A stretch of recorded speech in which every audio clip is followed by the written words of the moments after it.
Again, thank you. I'm real excited today. This is going to be really an informal event, just a lunch and learn to uh, educate you on Arkansas eLink and the Center for Distance Health and the technology and what programs run across it. Again, my name is Roy Kitchen, and I am the Arkansas eLink Network Director. So, eLink, what is Arkansas eLink? To me, I tried to summarize it. It's best a dedicated, high-speed, HIPAA-compliant broadband network with video access. To me, that's what, if I had to sum it up in one word, I would say it's a superhighway. It's a superhighway that, and on this highway, we don't allow people to text and drive. Let me put that out there. But it's a coalition of medical institutions. We got 2-year, 4-year colleges. We have a fiber backbone provided by RON. I want to talk to you a little bit about the evolution of eLink. And you can see from this timeline that back in 2007, we went out for a FCC, Federal Communications grant. It was about $4.8 million. And this was a this was a group effort. We brought in different entities and we formed a ATOM board, Arkansas Telehealth Oversight and Management Network, and it was a group of hospitals, association, clinics, and we all got together and said, let's form this ATOM board so we can go after this funding so we can help Arkansas because Arkansas ranked last in every category. You name it, we was at the bottom. Only thing we could say is, thank God for Mississippi. That's the only thing we had. We all got together, and I can remember vividly at one of those board meetings when we was trying to get everyone on the same page. I said, and this was a profound statement, I said, if UAMS is so great, if St. Vincent's is so great, if Arkansas Heart is so great, if Baptist is so great, if everybody is so great, why is Arkansas last? Because everybody taught we are the best. But then when you look at the statistics, we're last. So that was profound, and I think that got the attention, and everyone got aboard. So we went after this grant, we got it. Then in 2010, well, with the FCC, it allowed us to connect 132 sites, but it only allowed for bandwidth connectivity, T1 lines into those facilities. But really, what it did, it built a bridge to nowhere because it put connectivity into these facilities, but there was nothing to connect on the end of it. 2010, we went out for a BTOP grant, which is, we were awarded $102 million. What people don't realize is that we got turned down the first time we applied for this funding. And I think it was about $80 million and some change. And we got turned down. And the second time we reapplied and we added things. We added the 2-year colleges, the 4-year universities. We added the public health and safety sector and other things. And we got awarded. And I remember, again, Tina Bitten and Dr. Lauer and I, we was in the hall one day and we got the announcement that we had got this grant, and we said, okay, what have we done? Because now we had to do something with it. We had 3 years to roll out all of the stuff, spend $102 million, and it was work, but it was worth it.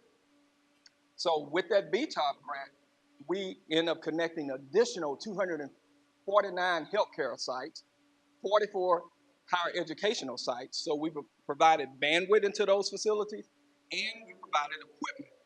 But it also added that we could go back to those 132 sites that we paved the way with the FCC and just put bandwidth into it and put equipment onto the end of that connectivity. So it was a win-win, and it was great. It was a great program, and we loved doing it. And in 2013, it ended. Now, you have to remember through 2010 to 2013, the sites, community anchor institutions, we paid all the expenses. We paid 100% of those line charges, so they were not out of anything.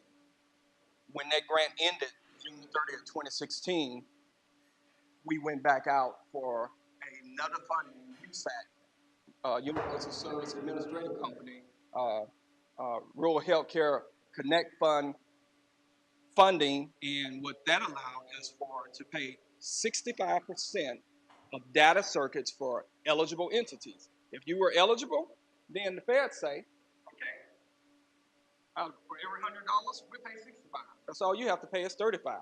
Now that sounds like it's a win-win, but it really wasn't so much because it was a hard sell to tell everyone that now you only have to pay 35% when they were used to paying zero. They were used to paying zero, so we had to say, now you only have to pay 35%, and it's a win-win. And look what you can do with this technology. Look what you can do with it. So we became the consortium leaders. University of Arkansas for Medical Sciences, the Center for Distance Health. We became the consortium leader, and that means we file all the paperwork on your behalf. We fill out forms, et cetera, and then we work diligently. Tina Bitten, Dr. Lowry, and others work with Senator Bledsoe and other ones to help pass the Arkansas Act 87 for telehealth reimbursement. And that was pivotal. That was pivotal. And the reason it was pivotal because in the past, even though they had circuits, they had equipment to connect, everyone was saying, we can't get reimbursed. We can't use this technology because we can't get reimbursed. So it's better for us, for the patient, to drive 2.5 hours and come to our facility and see us so we can bill versus we send them over telemedicine and not getting anything. And I know it's a business decision. I understand that. And a lot of times people don't do the right thing because it's the right thing. But sometimes they do. And that wasn't everyone. But now that legislation has passed, we can use this technology and we can use this modality. When we became a consortium leader, we put out an RFP, a request for a proposal. And in that RFP, 724 sites were awarded. And Ritter was one of the awarded vendors. If you look at this map before 2010, this is what Arkansas E-Link looked like. After BTOP was initiated and ended, this is what the map looked like. And I think I have another map that I'm going to show later on. But who's connected to the network? You have hospitals, medical centers, you name it, community colleges, universities. We have outside states connected. We have Kansas. We have Oklahoma. Texas is talking to us. Louisiana is talking to us. We want everyone to ride across this network. And people don't realize that we are one of the largest telemedicine networks in the nation. And that's something to be proud of. We may be on the bottom of some things, but we have one of the largest telemedicine networks in the nation. And that's all we have to do is use it. And by us using it, by us adopting this technology, we can move up. We can set the bar. We can set the gold standard. There you go. See? Now look at this. This is what we did together. This is Arkansas. That's the network, the backbone, fiber backbone. And look how we lit up the state.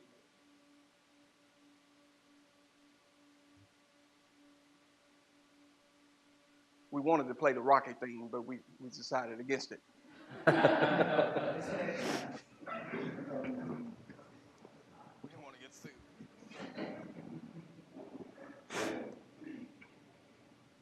Community clinics, hospitals.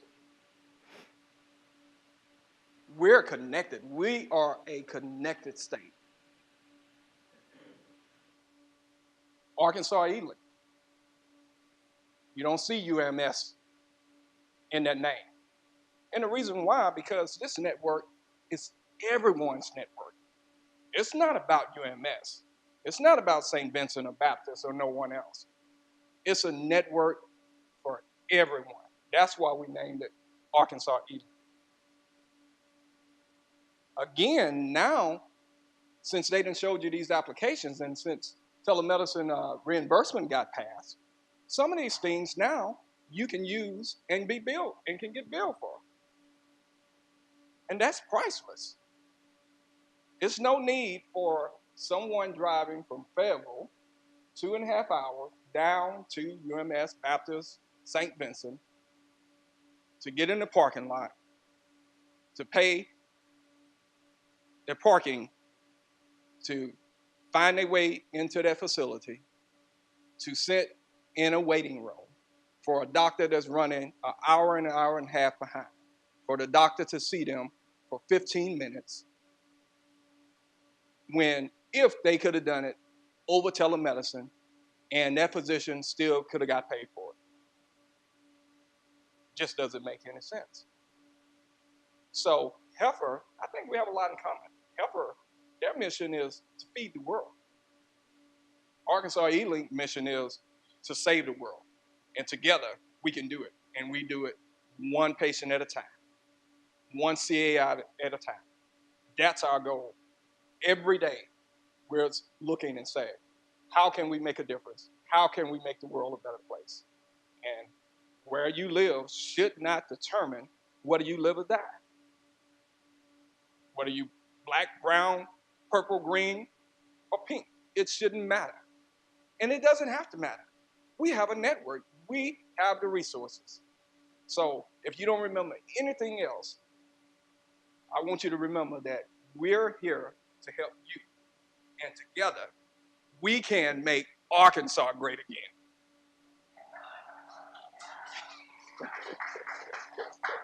It's pretty good, ain't it?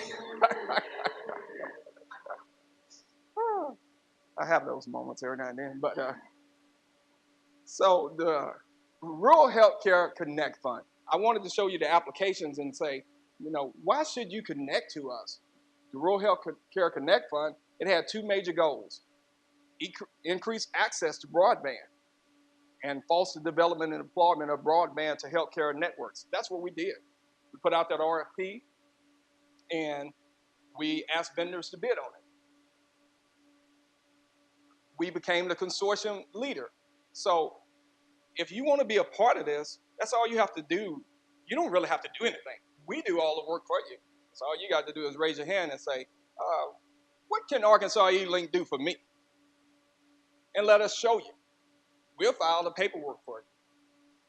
We'll do everything for you. We'll show you the process. That's all you got to do is want to do it. When we put out the RFP, it was awarded to 7 different vendors: Brocade, ClearPoint, GDT, Mountain View Telephone Company, Ritter Communications, Satco, and Windstream. Ritter was the awarded vendor. And let me take this moment now again to thank Ritter. They were awarded 147 locations, and this is their service map. And I'm not saying this just because this is a Ritter event, because if I didn't like Ritter, I just wouldn't even say it. But this is a true statement. Ritter has been a great partner. And I deal with a lot of people. I deal with a lot of stuff. And I have 99 problems, but Ritter ain't one. They have been a great partner to work with. Excellent partner. So some of the benefits of being a member of Arkansas E-Link. Again, if you're an eligible entity, you get 65% flat discount on eligible expenses. Routers, switchers, lions, tigers, or bears, to quote Michael Wallace. If it's an eligible expense, you get a discount just before becoming a member. Also, we negotiated 50 to 70% vendor discounts for business operating broadband with the vendors. Fixed broadband costs for 3 years. We negotiated that you become a part of the network and your costs are fixed for 3 years. That means it can't go up on you. You can run anything health related across this network. Here are some of the eligible entities.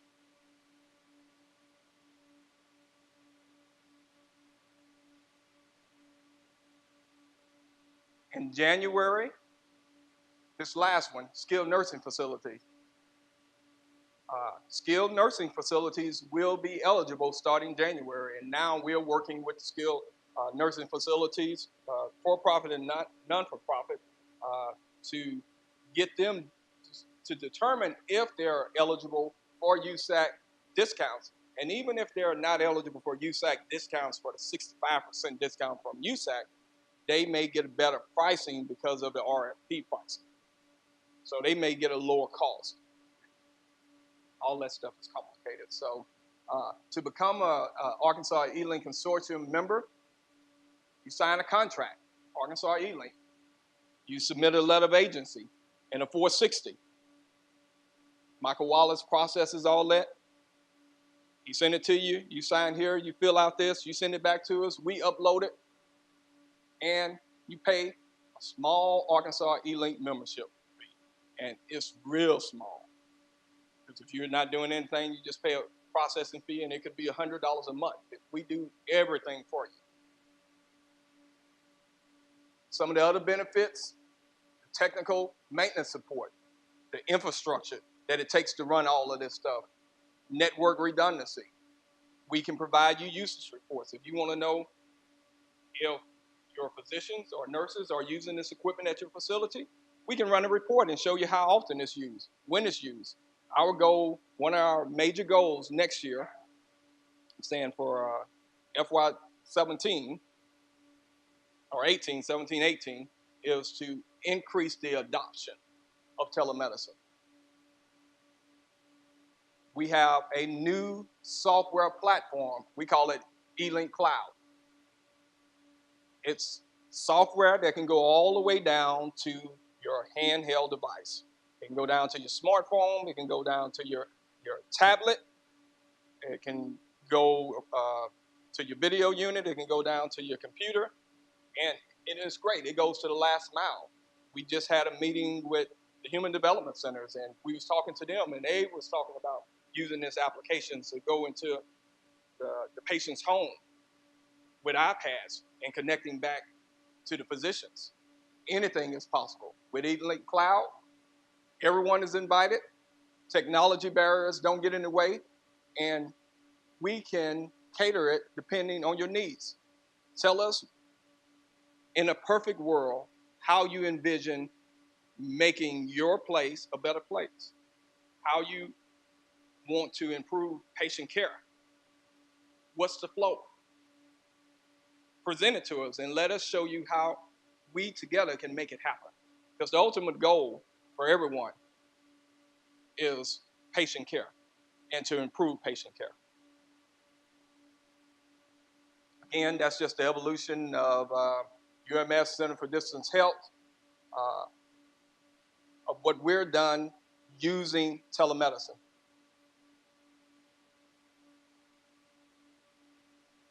So that's it. Do you all have any questions?